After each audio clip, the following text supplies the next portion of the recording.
Welcome again to another episode of the Washington SXM podcast. As always, like, share, comment, and subscribe. Don't forget to click that bell to get notified whenever I drop a video. I drop videos daily, so you can come back and see what I'm doing every day and get some knowledge as well.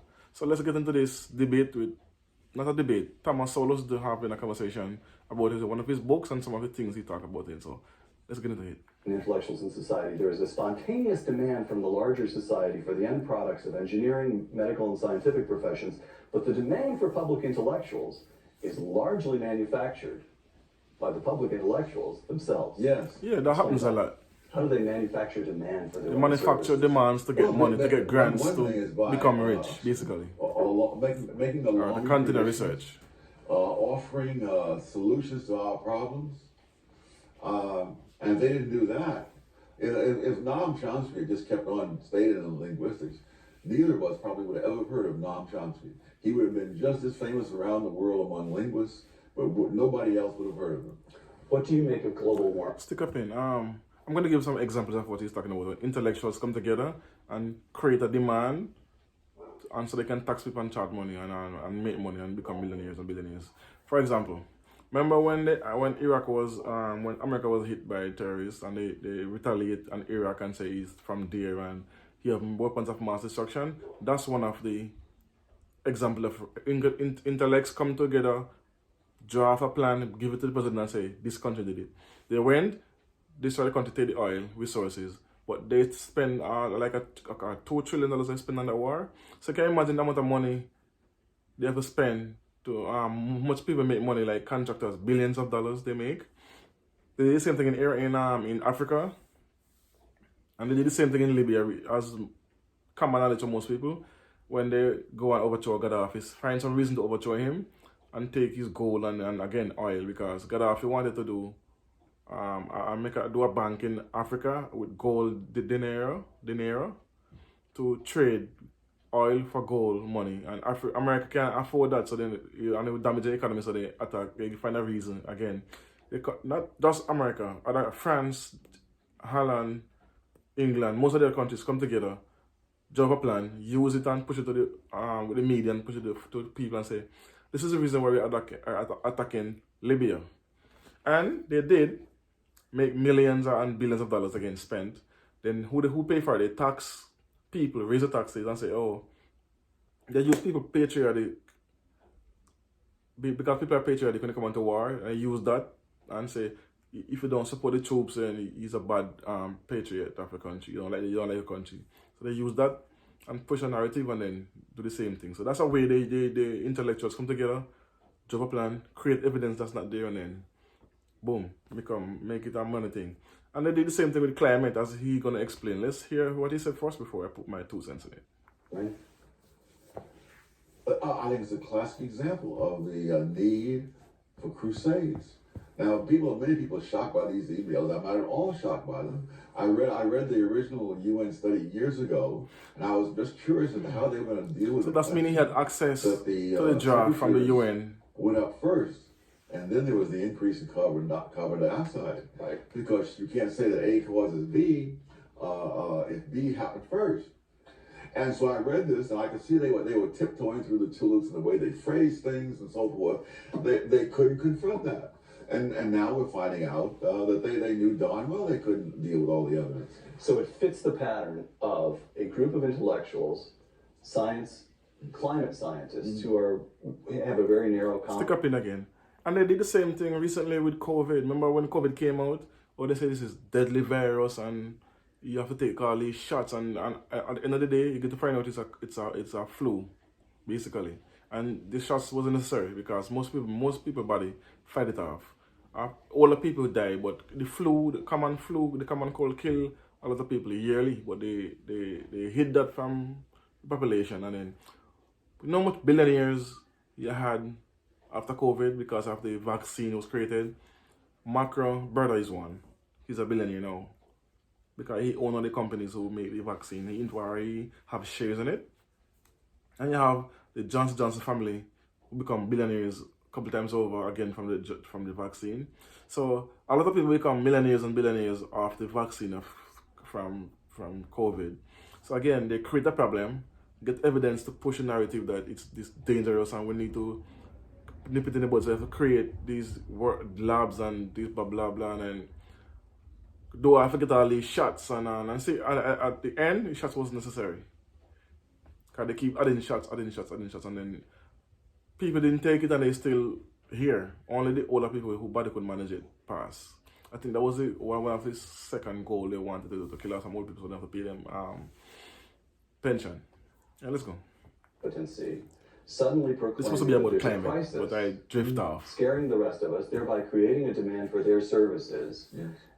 not as climate scientists alone, but as a kind of high priestly caste that can tell us all how to live and save the entire Yes. planet, and in the meantime generate billions of dollars worth of government programs. It's always billions and it's never millions. It's Research and research always in a sense. billions. So, it's a racket. Yes. All right. But Of course it's a again, racket. you have to take account of the ability of human beings to rationalize.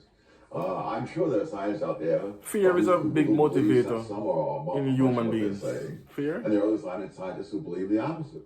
But the ones who are pushing global warming are doing their damnedest to make sure that those who believe the opposite don't get hurt. Voice are muffled. They muffle So this. shouldn't there be some large-ish body of climate scientists who say the data really does suggest that we're headed into trouble here, but precisely because my saying so as a climate scientist They do, will look like but special pleading.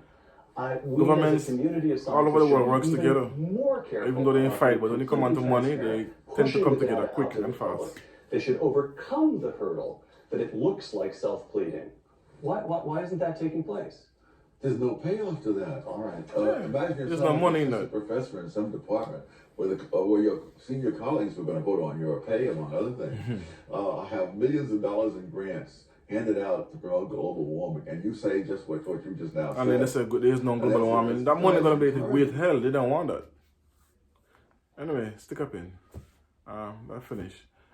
So anyway, my thoughts on the global warming thing. Right? Yeah. Sorry, I drift off a minute. It's a racket. Yeah, I do believe that we're having some climate issue, but not because of this. They're making it sound like it's it's apocalypse is coming. The ice caps are melting.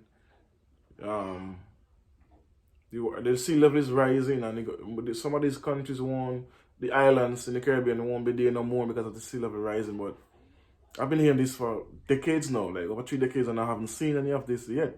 So how long before this happened? Because they've been preaching this since in the 60s and the 70s and the 80s, and the ozone layer is having holes, and they're saying use sunblock on your skin to protect yourself from the sun. But Africa is a continent that's a tropical continent, right? Africa is the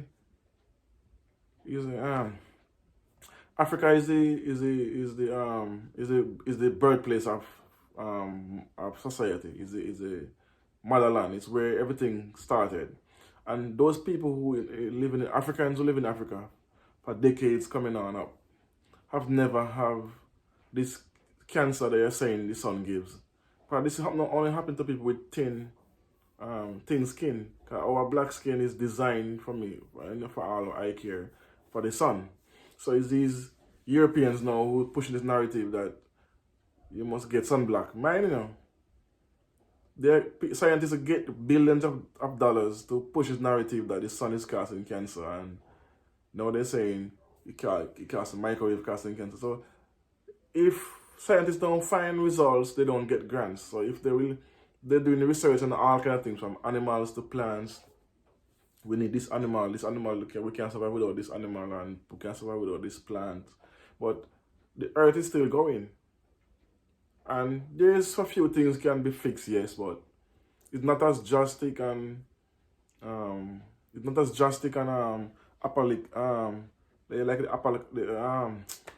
my stuttering is kicking in, sorry. The apocalypse is coming. It's not. It's just more human beings on it. Because when I was younger, it was 6 billion people. Now it's 8 billion. So the more people, the more resources we're gonna need. And the earth still is huge, because it's not as populated as how people say.